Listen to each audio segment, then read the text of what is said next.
முன்னாள் மேயர் சைதை துரைசாமியின் மகன் வெற்றி துரைசாமி சட்லஜ் நதி அருகே விபத்தில் மாயமானதை அடுத்து 3வது நாளாக அவரை தேடும் பணி தற்போது தொடங்கியிருக்கிறது. இது பற்றிய கூடுதல் தகவல்களை எமது செய்தியாளர் சதீஷ்மணி சொல்ல கேட்கலாம். வணக்கம் சதீஷ்மணி, தற்போது அவரை தேடும் பணி என்பது எவ்வளவு அதிகமாக முடுக்கிவிடப்பட்டிருக்கிறது? கள தகவல்கள் என்ன பதிவு பண்ணுங்க. திரைப்பட இயக்குனரும் சென்னை மாநகராட்சியின் முன்னாள் மேயர் சைதை துரைசாமியின் மகனான வெற்றி துரைசாமி கடந்த ஞாயிற்றுக்கிழமை அவருடைய நண்பருடன் ஹிமாச்சல பிரதேசம் மாநிலத்தில் கின்னூர் மாவட்டம், அதாவது சட்லஜ் நதிக்கரை அருகே காரில் சென்று கொண்டிருந்த போது விபத்துக்குள்ளானது.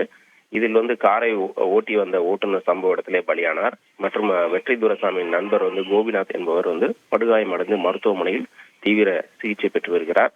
இந்த விபத்தில் வெற்றி துரைசாமி மாயமானதை தொடர்ந்து தேசிய பேரிடர் மீட்பு குழுவினர், மாவட்ட நிர்வாகம், இந்தோ திபெத்திய படை வீரர்கள், ராணுவ படை வீரர்கள் உள்ளிட்டோர் கடந்த 2 நாட்களாக இந்த அவரை மாயமான வெற்றி துரைசாமியை தேடும் பணியில் ஈடுபட்டு வராங்க.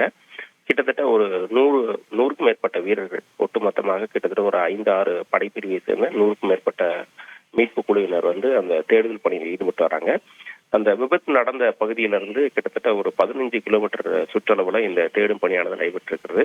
இந்த நிலையில தேடும் பணியின் போது வெற்றி துரைசாமி பயன்படுத்திய ஐபோன், அவருடைய செல்போன் மீட்பு குழுவினர் கண்டெடுத்திருக்கிறாங்க.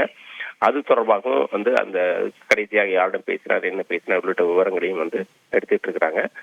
இதே போல அவர் அந்த விபத்து நடந்த இடத்திலிருந்து எங்கே சென்றிருக்கலாம், தண்ணீரின் வேகம் அதிகமாக இருக்கிறது என கூறப்பட்டதால் நீச்சலில் நிபுணத்துவம் பெற்ற அந்த தேசிய பேரிடர் மீட்பு குழுவினர், இந்தோ திபெத்திய படை வீரர்கள், ராணுவத்தினர் உள்ளிட்டோரும் சேர்ந்து இந்த மீட்பு பணியில் ஈடுபட்டிருக்காங்க.